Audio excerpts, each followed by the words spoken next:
Hello, hello. Well, hello. This is Whiskey Zero Kilo Alpha Lima, W0KAL, one of the hosts here at CQ POTA Podcast. I'll let everybody introduce themselves. Go ahead, Bob. Kilo Echo Zero, Quebec Echo Quebec, Bob from South Dakota. Go ahead. I'm Dave.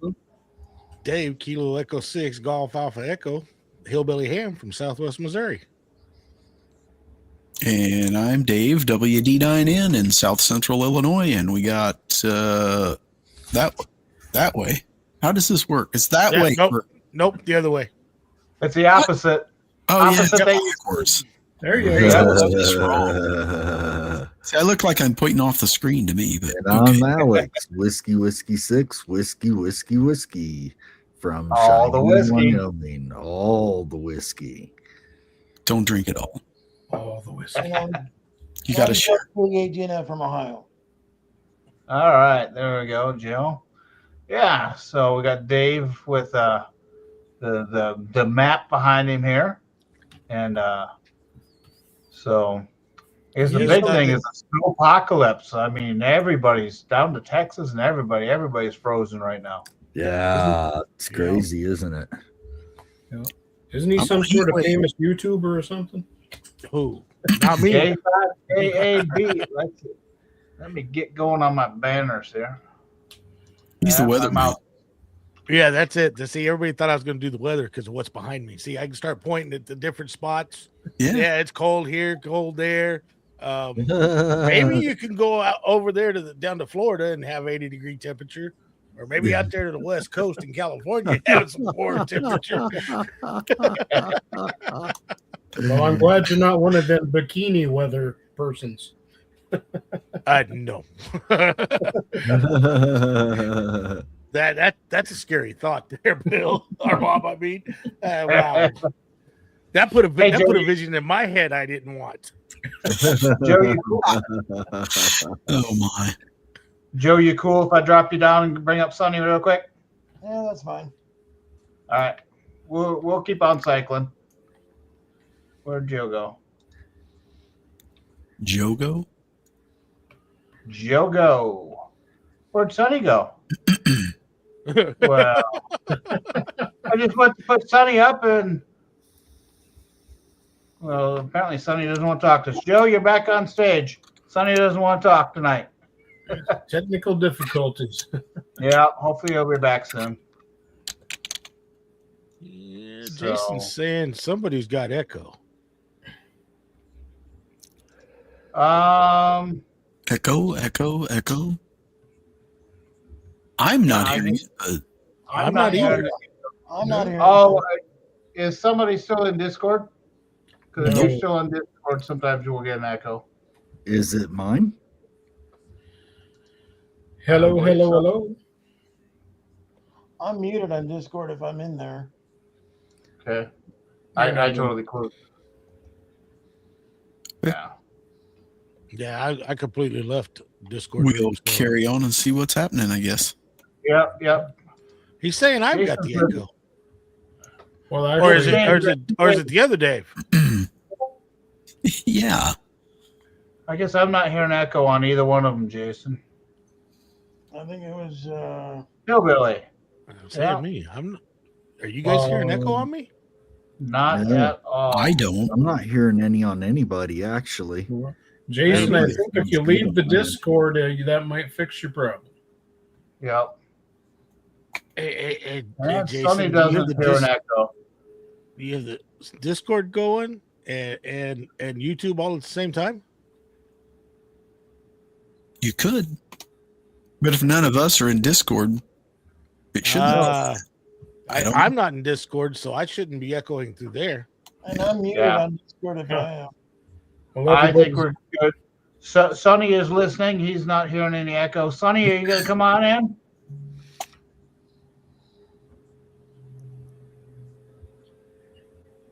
So, anyway. I got it.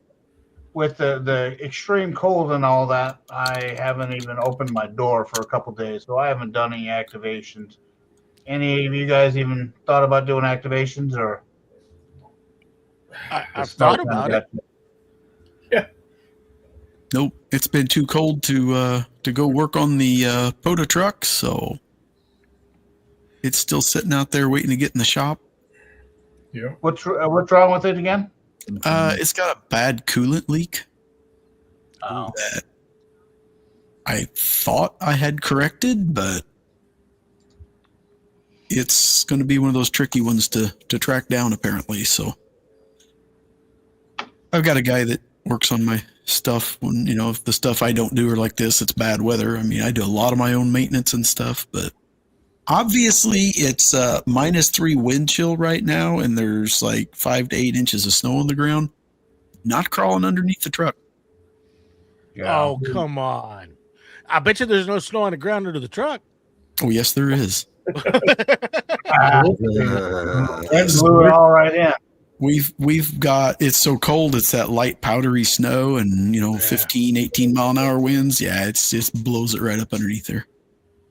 Well, that's where we kind of got lucky because the wind was all coming out of the north, and Hi, our Jason. driveway, the way our house sits, the north wind's blocked, so under the vehicles are clear.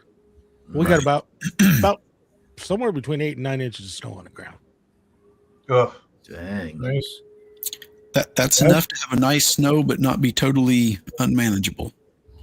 These places get, we don't worry about it until we get over a foot. Yeah, I'll pass. Yeah. Well, and you know the powdery snow, it's great for clearing your driveways and stuff. But the powdery snow, once it starts compacting and icing over, it's harder to clear than the wet snow is. Oh yeah. And That stuff packs in and it's a rock.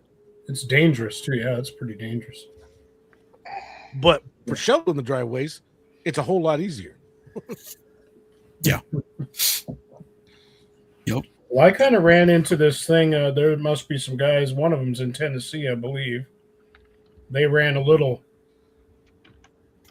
QSO party, we'll call it, or whatever. They got this little guy right here. So somebody wants to have a little fun. There's some, for those of you that like digital, they're on the one of the FT8, FT4 Facebook pages, and they're got a miniature Route 66 or something going on there, so it's kind of fun. Okay. Yeah, Getting ready to celebrate 100. Getting ready to celebrate 100 years of Route 66. Yeah. Yep. That's what my daughter did for her when she got married. Their honeymoon, they drove the entire length of Route 66. Chicago to California, all the way. They go all the way to the beach on it. Yep. So it's an awesome little drive. Yep. They rented I forget what year it was. They rented a 60-something early 70s Mustang and drove it the whole way. Had a blast. That would be a blast.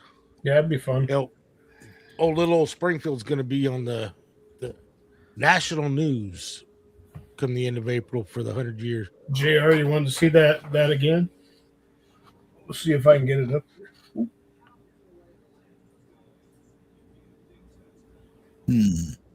The QSO party. What is that? Can you give me a name? I'll see if I can pull that up online and have a look at it. I didn't even realize that thing was going. What's the name on that, Bob? It's just Howard. POTA Power. Hello. It's just 6 guys there that decided, or 6 operators. I think they're all guys, but just decided, hey, we're snowed in and we're gonna get together and come hunt us. They did something the other night. I can't remember. It's nothing official. It's just there was another one the other night, and I can't remember what. So it's just kind of fun, Gives you something to do. Go out and hunt these guys for you that like doing digital. I like doing digital FT8. So Yeah. Well, Alex, AJ got up extra early this morning, and you guys had a little. Not sure what to call it. A little thingamabobby. Tell us what you guys were doing. We did. So we had a little thingamabobby at 3:30 this morning. International fox hunt is what we had at 3:30 this morning. And we started actually more about 4 o'clock this morning, my time. And so there were myself and POTA Boy here in the States, and then Charles and one other person over in the UK. Wasn't Nathan, was it? No. I don't remember the other gentleman's name. And they were in the UK, and we did a fox hunt, international fox hunt, and then we kept score to see who would win. And Howard won. He jumped in on us and beat us all. But it was fun. It was fun. Got some good DX out of it and stuff. And I got the least of everyone, unfortunately, but I wasn't surprised by that based on how late it was at night here. And I just didn't have many signals, but you, if I understand right, you got the longest contact. Yeah, I got Japan. Oh, wow. Yep, I got Japan. Cool. Yep, so that was cool. My antenna setups at the house would not work well on 40 meters for that. Yeah. Here it is.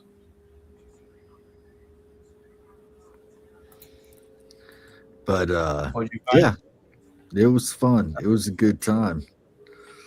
Definitely a good time. We had fun. So yeah, just something a little different and new that they came up with, that POTA Boy and Shaw came up with. And yeah, Sonny's good with coming up with fun things like that on the radio. He is.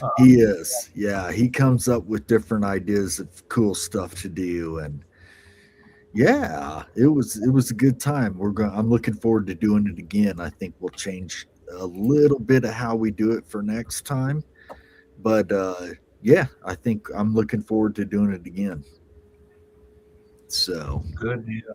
I know Sonny came up with leapfrog, and we've done that a few times, and that's been a lot of fun. Yeah, that's kind of fun. So leapfrog, basically, we have a bunch of us on video from around the United States, and then one of us will call CQ and get in touch with person XYZ, whoever comes back to us, and then we'll see who else on the video chat can hear them, and then we'll pass that person off, and they'll make, they might make 3, 4, 5 contacts, whoever can hear them, when they were originally just making the first contact. So they get a lot of contacts. We all have a lot of fun. See how propagation's going, things like that. So yeah, Sonny's good with coming up with stuff like that. Yeah, he is. He really is, man. He's creative, no doubt about it. Hey, Bill, I put that link in the private chat if you want to look at that. Let's see. Pull this up real quick. So while he's doing that, I got a question for some of you guys. What do you find other hobbies you do, and kind of tie those in with POTA or just radioing in general? I've got 3 3D printers sitting over here I play with. Well, that is a popular one I hear. I don't have any of those yet, but I got 2 son-in-laws that have them, so I'll just design stuff and send the files to them. Yeah, that's one way to do it. But there's a lot of, you go on Maker World or something like that, and you type in amateur radio or ham radio, and there's people a heck of a lot smarter than I am that post things, and you want to put your little fang in some sort of holder or something, and they got one for it. Or even, I don't know, if you want to throw your FT60 in there, they've got holders and drink holders in your car to set something on, and there's just kind of cool stuff. Yep. Yeah, who was that said 3D printing and woodworking? Yeah. Never. JR. I mean, if you want, there's the teeny tiny tote that you can get from Lowe's. Well, that's 3D printed. Looks like Yeah, Lowe's sells those. Right. 3D printing just seems to go with ham you radio. just want to do a little call sign thing or what have you. You know. Those, Yeah, Yeah, I've seen those. 3D printing's great. So I've heard a bunch of people talk about HOTA. What is Oh. HOTA? Who anybody know about this? Yes, we came up with HOTA. Sonny's the one to ask, of course, once again, Sonny, about HOTA. So I'll save that question. And ask Sonny, okay? Hey, Sonny, if you want to come in and let everybody know about this stuff, I'll drop down and I'll let you come on up. And I'll drop out. you sure? Yeah, if you want to drop out, and you can bring him up. Okay. Well, we'll see if he connects. Good evening. Glad it's Monday. Bill number 2. Good evening, Bill. Well, this is a perfect night to have a stream for him to join then.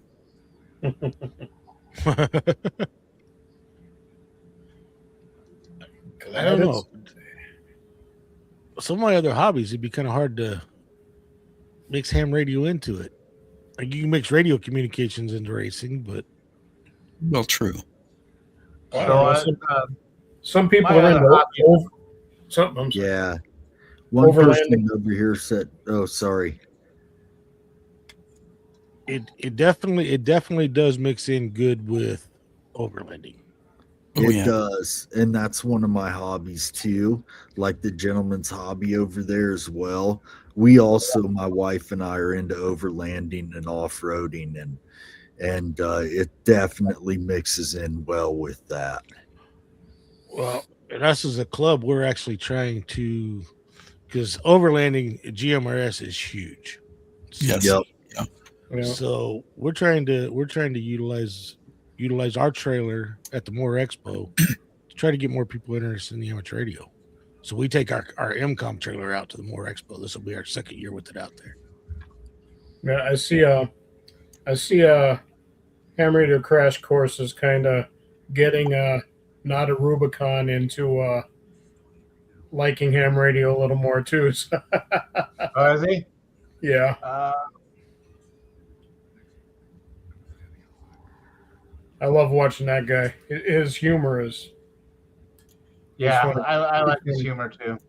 I think it's funny because there's a lot of people you hear that are just like, oh my God, I hate that guy. I can't stand the guy. And it's like, I think you're taking him a little too seriously, maybe. And I think There's- that's probably just his shtick, you know. He's got an Sonny, awful I'm lot not- of followers. I'm not finding Howard's information, Sonny. Are you able to send that over to the invite over to Howard? I thought I had him on Discord, but apparently I don't.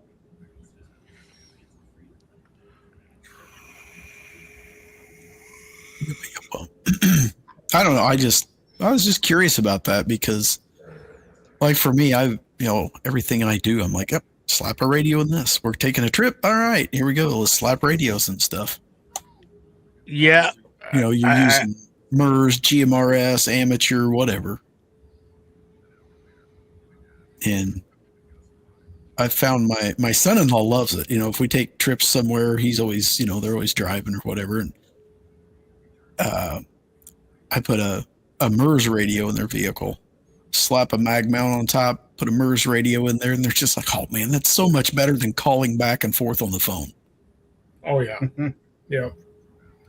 Because My brother and I did that. We had to pick up, my truck broke down about 500 miles from here, and he took me out, and we picked up my pickup after it was fixed, and we were on the 5-watt FRS.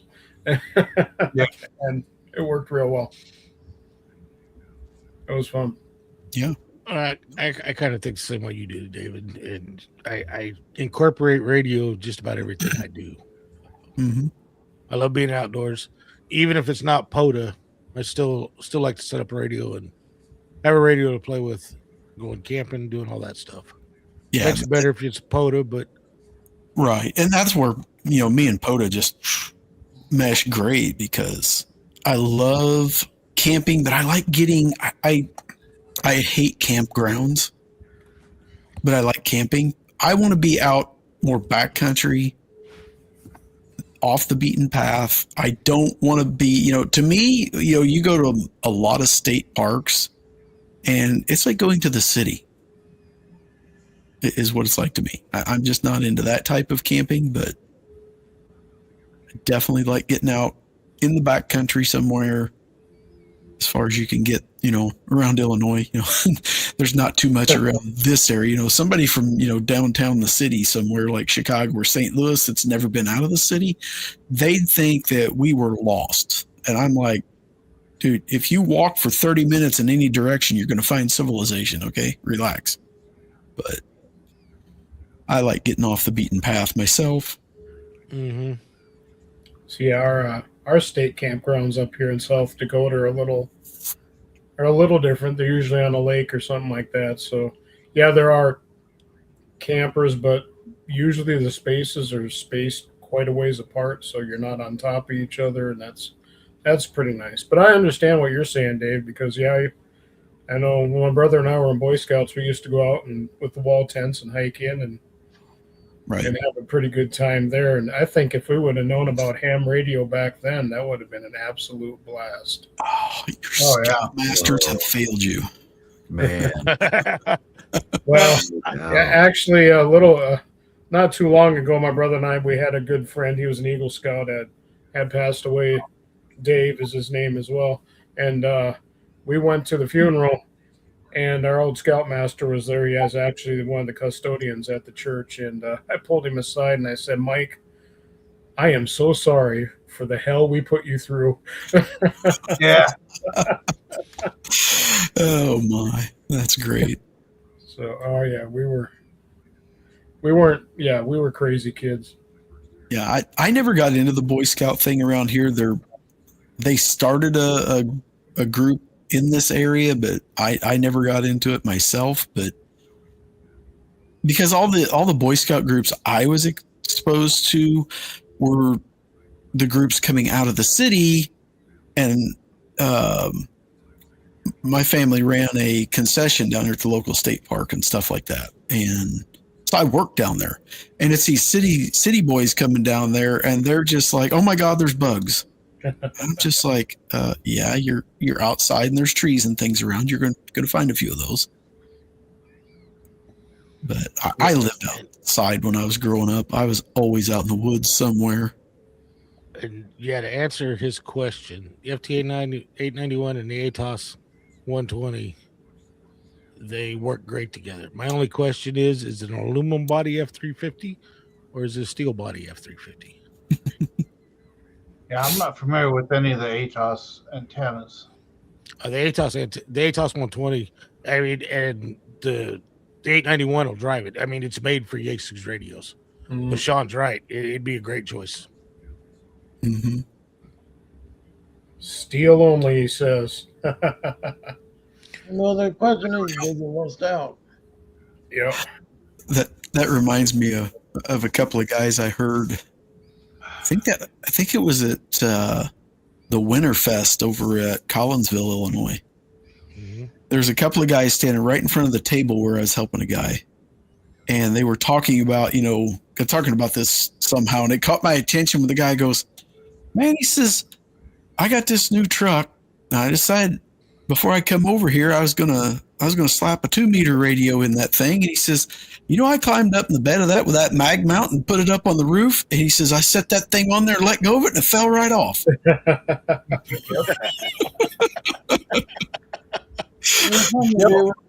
If the truck rusts out with the antenna and stuff, but is it better to have a steel body for? Yeah, I think it would, because it would be better to have steel anyway. Yeah. Truck. Well, they've got mounts that you could add to them. My biggest thing is with aluminum. I was going to tell him make sure he grounds it good. Yeah. Yeah.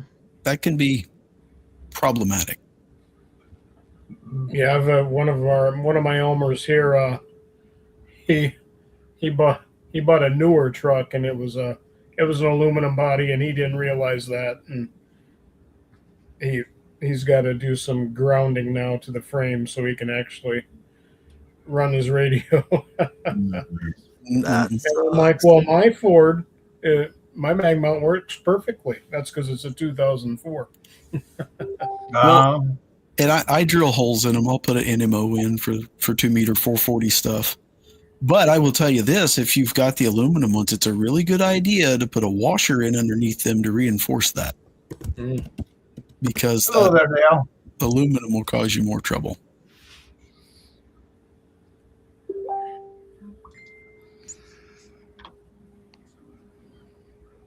There we go. We're all just dinging. So who's got the next big activation planned? It's got to warm up first. Yeah. I'm not too, my body doesn't do so well with the cold anymore. I'm officially old, you know. I can feel how cold it is by how bad the body hurts. So Can I interest you in really? I mean, the guy I normally activate with, he's still going strong. Even in a pickup truck, that gets pretty cold out there. Yeah, what do you say? 237 contacts he said he had today. Yeah. Well, the reason I say it's got to warm up a little bit is some of our drive-in ones that the snow's going to be too deep to take the vehicle that I've got on the road in right now. And there he is. That is, you have to worry about your health with the temperature. Oh, yeah, there's Richard right there. Yep, never too cold to do POTA.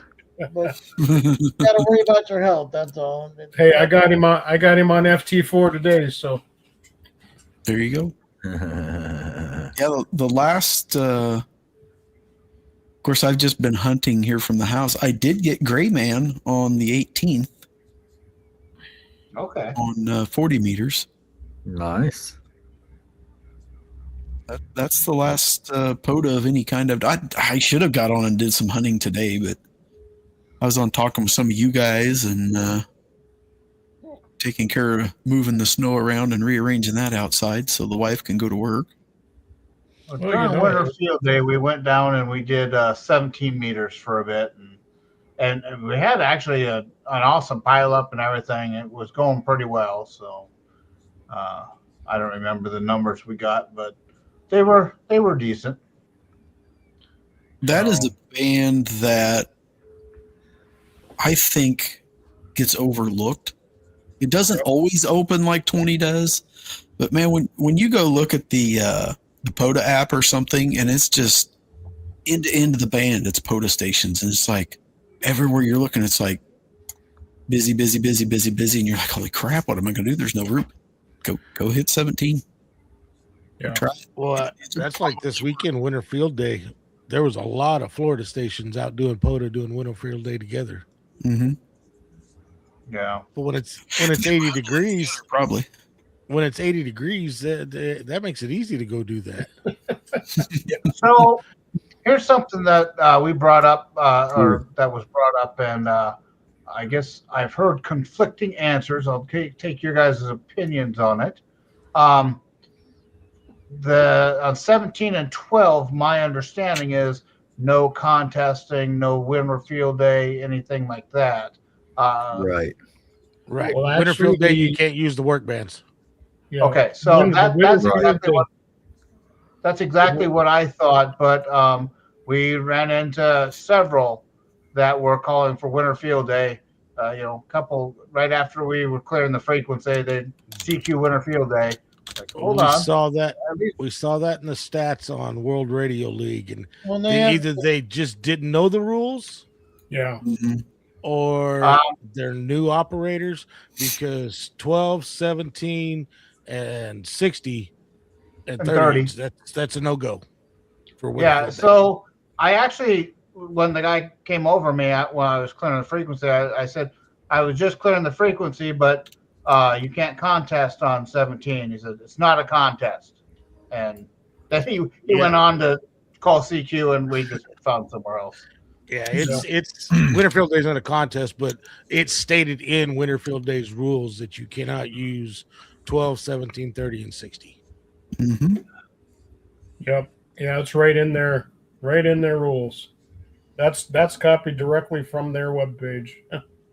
Yep. In digital modes. And I saw them. They were calling. But you cannot use the WSJTX mode. WSJT modes are not allowed. Yep. Nope. Oh, which is a bummer. But you can do JSA call. You can do PSK. You can do Olivia, Riddy. But you can use digital modes for Summerfield Day, but not winter. Okay, you're allowed to use PSK, Riddy, Olivia, Packet, SSTV, ATV, JS8 call, and other sound card modes, which is that's kind of a weird one because your WSJT modes are all done with sound card. Yeah. Well, the reason they say that is WSJT modes. To your You're just doing CQ. You're just sending your call sign, your grid square. You can't do a can't have a so they say conversation. right. I've And for actually emergency communications, you need to transmit more figured out information. how to do that though. Even though FT8, I'll guarantee you, if need be, I can get an emergency CQ out. Oh, I'll absolutely. change certain things in my call sign and in the CQ. I might not be able to get a full response, but I can at least get something out. Yeah. But the thing is that's why I'm confused, because people can fill in those 5 blocks for their message and send them all out as a message and be done, and there's your message. Well, that didn't all come up very good. That should still count. Well, I understand because I do a lot of MCOM stuff. The stuff that you normally transmit in emergency communications, you cannot transmit in WSJTX. So I understand it, but I don't see why. I mean, they and who knows, they might lighten up on it a little bit. Well, here's the thing: have they ever tried it? I'm sure they had, but a lot of the stuff that you got to send in a true emergency communications, no, you can't use FT8 or FT4 for it. There's too much data that you've got to put into it to get through. Well, like you said earlier, if you just had to get it through, you're going to get through, a couple of words at a time. But at least you're still sending the message. That's the point. Yeah. You're still at least sending that message. So. Right. No, I take your meaning, Joe, but that's always there's 2 governing bodies. You have Winterfield Day is governed by its own board of directors and stuff. Right. So they set their rules, and the Summerfield Day is the ARRL is the managing of that. So, and it's only been the last few years that they've actually allowed FT8 in. They haven't allowed FT8 the whole time in Field Day either. And they even amended. I think it was this year, where like MSHV, where you can basically run a zombie station. That's a no-go. I guarantee there's people probably still doing it, but zombies. What the hell? What is a zombie station?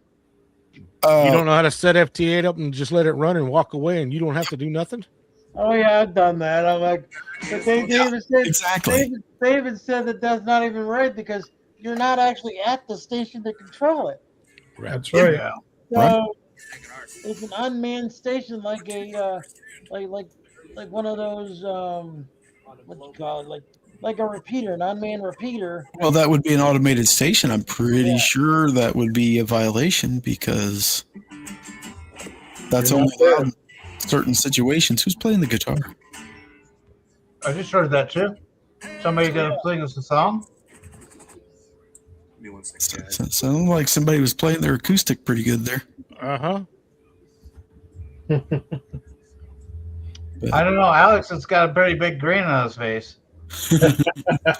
No, that's always been my aversion to FT8. It's like, I like to chat. I'm too much of a rag chewer. I could see a mode that's kind of overlooked there, and that is the Vera was it Vera Chat, Vera C, or Vera AC or whatever? Yeah, AC, but yeah. they that's internet, and they do not want stuff be going across the internet. No, that's not Even across though, the internet.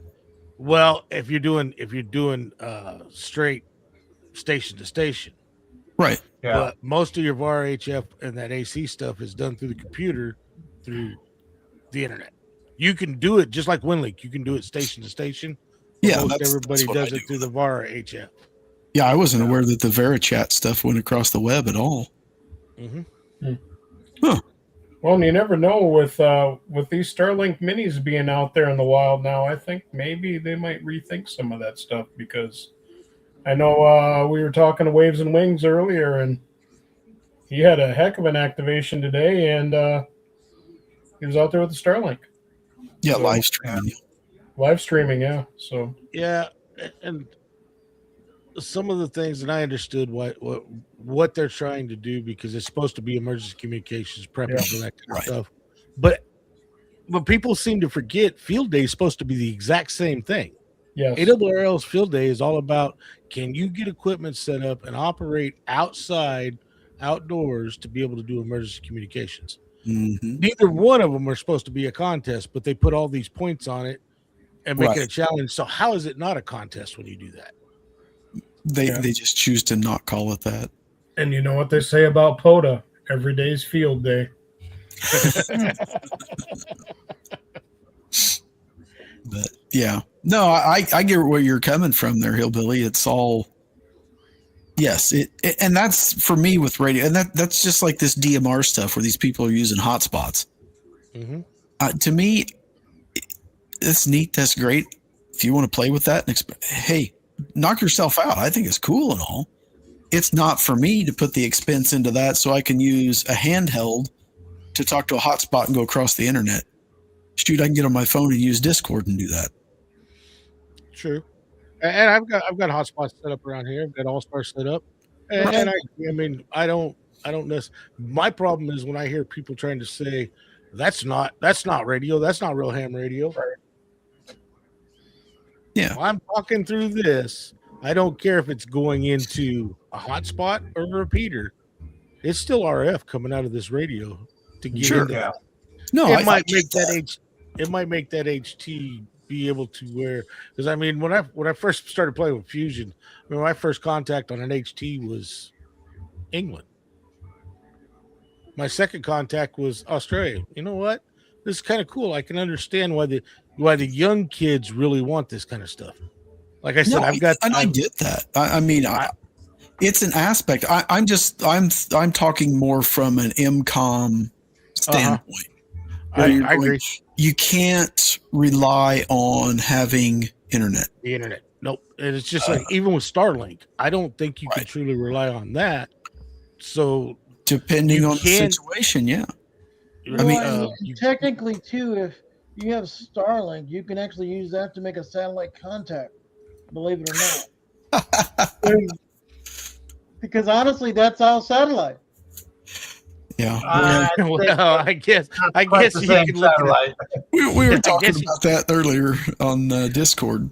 Honestly, honestly, I really wish that would be considered a satellite contact, because you're using a satellite thing to get the connection to wherever you're going. It's coming from a satellite.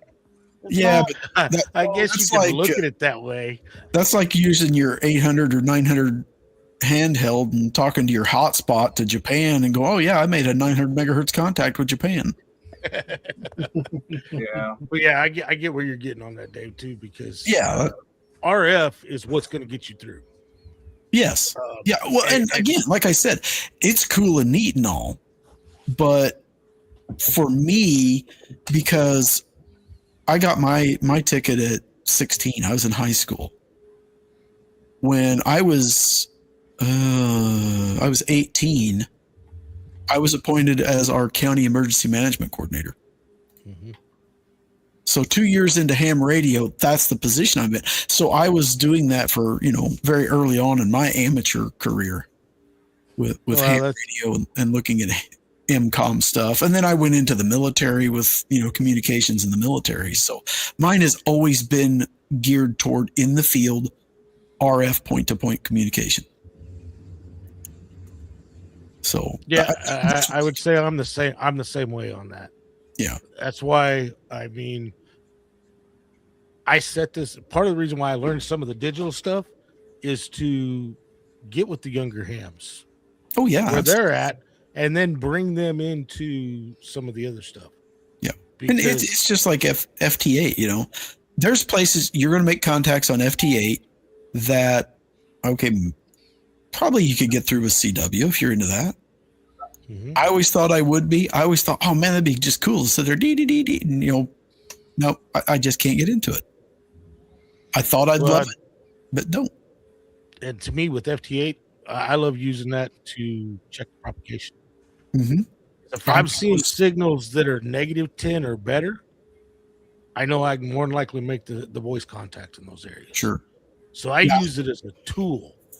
A bunch of these guys were on Discord earlier, and I was sharing my screen up with a whisper running, hopping between I have a 2015 and 10 or something. I think it was those three bands. Mm-hmm. And I mean, it's just wild, and 500 milliwatts, and you're getting all over the place. Yeah, it's well, and I think too that's part of why the QRP bug biting me again. People don't understand when you use the low wattage, it really makes you figure out antennas. Yes. Everybody can say all they want when it comes to amplifiers and all that, but the most important piece of your setup is the antenna. I totally agree with that. Yep. Yeah, you can put 1500 watts into a crap antenna and make somebody hear you, but you're suffering on the receive side. Well, not just that. I mean, yeah, they might hear you, but that 1500 watts you put into that antenna on a crap antenna, you're not putting 1500 watts out the antenna. Oh no. Yeah, a lot of that's going out. How much heat. of that wattage? It's how much of that heat, and how much of that wattage is actually coming back towards your radio at the same time? Right. Or you smoke a Ballon or a choke, or. Yeah. So that's why I mean, there's a lot of guys out there that we've got to get them experimenting again, building stuff. The way I look at it in the ham radio hobby, if you want to be an appliance operator, as long as you're doing everything legal, enjoying the hobby, do you? Yeah. But I like to get these guys. You get somebody to build an antenna, build their own wire antenna, and they make that first contact. You watch their face, and then all of a sudden they want to start doing stuff. Right. Because they make that contact, especially if it's a DX contact. They're going, hey, wait a minute. I built that antenna. Yep. And I just talked to the UK. That sense of accomplishment is amazing. Yep. That's an end that I have as a homebrew that I didn't build it, but a friend of ours, Bill Nixon, made it. And it's, toroids and some Romex house wiring up in a tree. And I've actually talked to Moscow before, and it's pretty cool. Yeah. Yep. It's amazing sometimes how simple an antenna can be. Yep. Yeah. Well, I told this story before. Watts in the wire. Here I am. I told this story before, but Jim Heath, I made AM contact with him, and I'll shorten it up quite a bit. But the gist of it was, he said, "What do you like about that NFEN antenna? Because that's my least favorite antenna." And I said to him, well, I'm disabled, and one of my buddies made it for me and put it up for me, and that's the only reason that I'm on HF right now. And he said, I love that antenna for those reasons only. So that goes along with the best antenna is the one you got. Yeah. Oh, very, very, very true. Yeah. That's just like better than sitting there going, "Oh, I wish I had a perfect antenna." Well, and that's the thing. I mean, I hear these guys going, "I got to get a 1-to-1 SWR." I can show you some antennas that've got a 1-to-1 SWR, and they will not perform at all. They call them a dummy load. That's basically what it is. It's a dummy load, even though it is an antenna. Bill, what did we talk about earlier today? You got talking about your vertical that you were using, out portable. And we're talking about how it had such a great SWR on it. And I told you, Yeah. So that's actually because of the inefficiency and the losses in that system. yeah. So a little bit of context. When I go out, I was mag mounting my Hustler coil to the different metal things. Anyway, my new RV that I have is all fiberglass, so you can't mag mount it to that at all. So somebody said, "Well, just take a cookie sheet and slap it on there." I'm like, "That's not big enough." And I said, "Try it." Fine. So I bought a cheap, Dollar Tree store pizza pan or whatever pan, and slapped it on there, and 1-to-1 SWR. I'm like, I don't know how it's doing that, but and I'm making contacts on it just fine. But as you said, David, that it's probably not the most efficient system. No, but it works. Yeah, that's it. I think that one time, didn't we run that out the window and slap it on top of the actual where you plug your camper in, and it actually worked. Yeah, sure. Yep, the power. Because as long as all the connections are good, so it's not humming and buzzing. Well, it was a little noisy. But that thing is pretty small, so it's got 3 big magnets, and like 2 of them were half on there. So right, but that's not the only thing that's doing is holding the antenna from falling over, really. Yeah. Right. RF wise, it's the earth under it that's your return path, and that's where your losses come in, is the radiation resistance of that RF current coming back. Changing your feed point impedance and stuff, and those losses are what makes it crazy broadband and look like it's perfectly matched. Yeah. And that's I told you, you stuff. You might be able to help it. Just run a few ground radios off of the cookie sheet. That's what we were talking about. If I just got some alligator clips and ran, 4 or 5 ground radios, it'd probably make a big difference. Might have to sand off the coating if there's some in that pan and get good connection there. But yeah. Well, it's not like a cookie sheet that I actually use. I don't actually cook, so I literally could permanently mount radios to it. That can be unruly to deal with, but I mean, if you can do that and make it work, or use bullet connectors or some sort of terminal, it works. I saw somebody actually just kind of bolt tape measures to them, and then they pull them out. The tape measure out. Yeah. Yeah. Well, that's like I'm getting ready to do some videos on ham sticks and the G106. A cheap way for new hams to get into HF. People give ham sticks a bad. See you later, Bill. Good night, Bill. I like Hey, Sean. I'm loving the name. A name? Yeah, I'm loving the name. Oh, we must be talking about Sean's YouTube name. Yep. But the ham sticks, I mean, I've actually done several activations, throwing it up on a mag mount on the car with 5-watt radios. They get a bad rap. Are they the most efficient antenna around? No. Do they work? Yeah, they do. They work well. A lot better than nothing. And for ham stick minis, a new ham, even a technician, I would recommend them to buy the kit that goes 10 through 80 on the antennas. It's got multiple antennas in it. But for less than $100, they can get all those band antennas.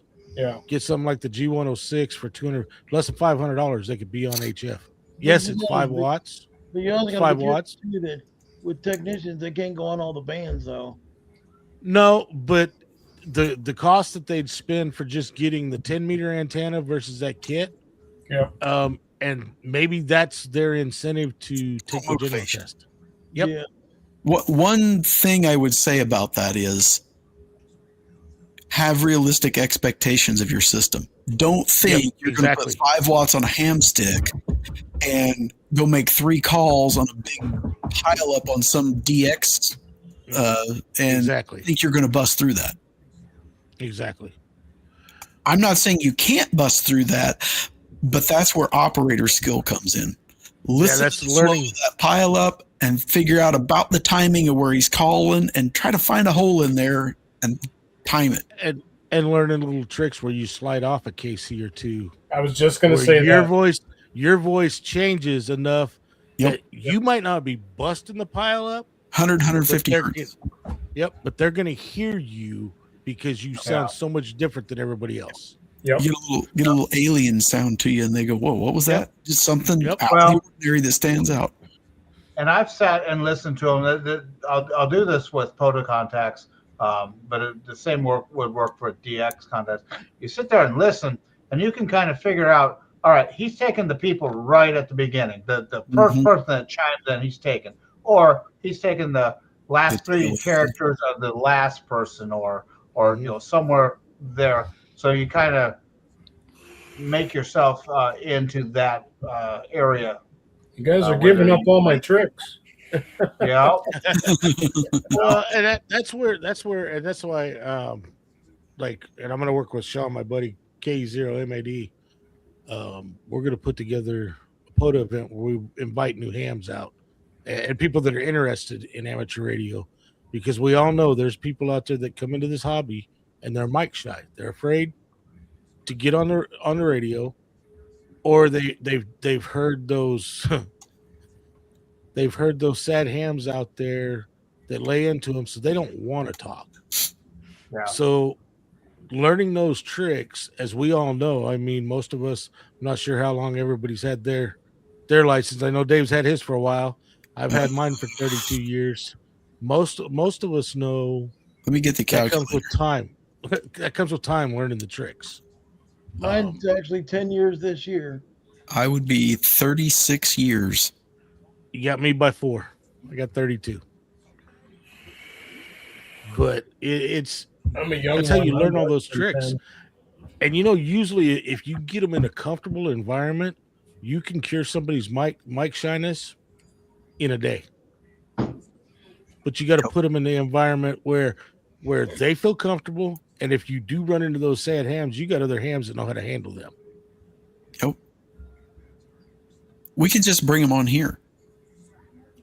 True. Your mic shy. Well, you can sit right here in front of this camera and jump on in here. Well, some people that might actually drive them off. Not only if you put them in front of the mic, you put them in front of a camera. Yeah. They'd see you walking down the street and they'd cross the street and go the other way. Yeah, I'm out of here. That guy wants to put me on the camera. But you know what? I mean, and I think all of us go through it when we first get our license. I mean, especially when you run into those sad hams making their comments and stuff, it makes you, why did I do this? Why do I want to talk on this? Yeah. Well, I want to cure that for those guys. I want them to have fun in the hobby. Yep. I want the hobby to keep going. It's so easy to get discouraged if you have somebody, you're new and you're trying to do stuff. I got onto a net, and I thought I was doing everything right, and so they started yelling at me. You need to identify. I'm like, I did identify, but I was just I'm messing these guys' net up, and if you take and nicely say, hey, Bill, you didn't identify like we want you to identify, or something like that. I was like, what am I doing wrong? And that almost shied me away from the nets, just because the people would jump up and down and, wow, you did something wrong. They let you know. And they should realize that you're a new ham, so you should realize that they should realize that, and they don't. Right. The net control station honestly probably just should have said, all right, hang on a minute here, guys. Bill. Yep. Here's the protocol we use. Yep. This And so is that's what we try to do here. So that's what I did. Normally, when you would go back to net, I made my contact and I says, "Hey, net control, I must be doing something wrong. I don't see what I'm doing wrong. Tell me what I'm doing wrong." And I said, "Back to net." And he says, "You're not doing anything wrong." So I'm like, "Well, these guys are yelling at me. I mean, why are they yelling?" Mm-hmm. So You know, he probably wouldn't say nothing across the repeater, but I bet you he was laying into him on the backside. If he was that calm on the net, I'll bet you they were getting text or some kind of message from him. He just was not going to do it on the repeater. Yeah. Because But, I mean, that would shame the new ham operator to, oh hey, yeah, we're gonna blow on the repeater and scare this guy off, and he don't want to come back. yeah. well, it's just But- like you get a lot of these new hams that are listening to HF and stuff, so they're hearing CQ all the time, and then they jump on a repeater and call CQ. I don't know how many times I've had to lay into people on our link repeater system. You can always tell it's a new ham. We do have one guy around here. I think he does it on purpose. He's had his license longer than me and you both, David. And he gets on the repeater and calls CQ, and then throws his call sign out. But they don't understand. And I mean, me personally, I don't know what everybody's problem with calling CQ on a repeater is. It's not like it's a common practice, but hey. Well, I mean, it's no different than if you just go out there and a lot of people just throw out their call sign and listening. If they said CQ in their call sign, same difference. Same. Yep. I don't have a problem with it, but we all know how those. Well, that's just like when I first got my license in California. Back then, the repeater systems were all clicks. I mean, one of the things, like we talked about last week, one of the things reason I got it for was the phone patch. That was one of the things that pushed me, because I was big time into CB and radio. Yeah, phone patches. Phone patch was one of the biggest things that got me the incentive to actually go take my license. And I ran into all kinds of guys like that. And that's why when I fully got back in the hobby, I made a commitment myself. When I hear those kind of hams chasing off people, I make sure to not only reach out to the new ham, but I also let those sad hams, and if I'm on the airwaves, I do it respectfully, but I make sure they understood that it might have been respectful, but I was chewing your ass because you're chasing the new hams off. Yeah. Right. Yeah, it wasn't too long after I had got my my general when all that happened. So, yeah, I was ready to put it away and be done, but thankfully I stuck with it. And unfortunately, one of the quickest places to go get that kind of treatment is to get in the general portion to 75 meters. Yep. Or go to It is very true. 7200. Yeah, just go to 7200. Come on. yeah, Right. What's that? There is a manual notch filter in Thetis on that particular spot that's always on. I don't even want to go by there and accidentally hear what those fools are talking about. Well, it's funny because here, I guess it was a couple months ago, I was flipping through the bands and I heard CQ POTA on 7200. You know, those guys shut down and let them do the activation. Whoa. They actually threw call signs back to get into that POTA guy's logbook. Whoa! I was floored. Well, I think for the last few days, I was on 7200 the last few days, and then the people that are normally on there doing not so good things, I didn't hear them for like a week. So they must have chilled out a little bit or something. Well, they did go after one of the guys on 7200. The FCC did. Well, I think that's part of the reason why. There was a thing about that on their website that they finally got the guy.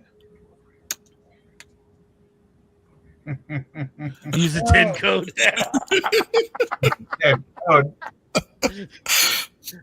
Hey, Sean, I'm going to have to try that. You know what?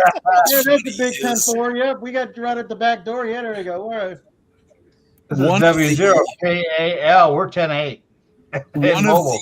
the repeater owners around here who does a lot of the maintenance, one of the machines is actually his, in a rather large link system in this He's area. right about You'll hear him do stuff like that. He'll be like, a 10-4. And he does it as a joke, or whatever, but it's funny. It's like, who cares? That's just like everybody I hear slamming CB. And it's funny because some of the guys I know that slam it, that was their gateway into amateur radio. They were CB operators, and now all they can do is slam it. I've actually, I was talking to a buddy of mine. I'm going to set another CB station up here at the house. People don't realize it's HF radio. Sure. Yeah. Since they fixed the rule on the distance, when Skip's coming in, it's actually a blast. Yeah. I think my dad and I started on CB. I think most of us did. Yeah, a lot of us. At least those of us that are in that, give or take window of 50 years old, probably. Right. Whether they'll admit it or not, I'd say the majority of hams have probably played around on there. I wouldn't mind getting a CB radio just to set it up. Right up there's an old Midland. Those were good radios. I would still like to hear the truckers go by on the radio.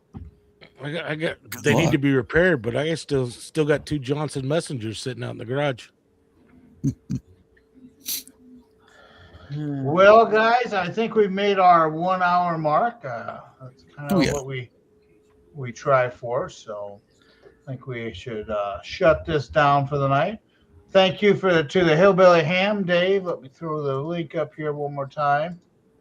Well, thanks for having me on. Always good to have you. And so if you want to come hang out with us, I'll head over to the Discord afterwards, k5kab.com/Discord. So, and again, if you want to check out Hillbilly Ham, there's the link for Hillbilly Ham. And so we'll say 73. Everybody want to say goodbye? Have a good one, guys. Everybody, goodbye. All right. Have a good night. Going QRT.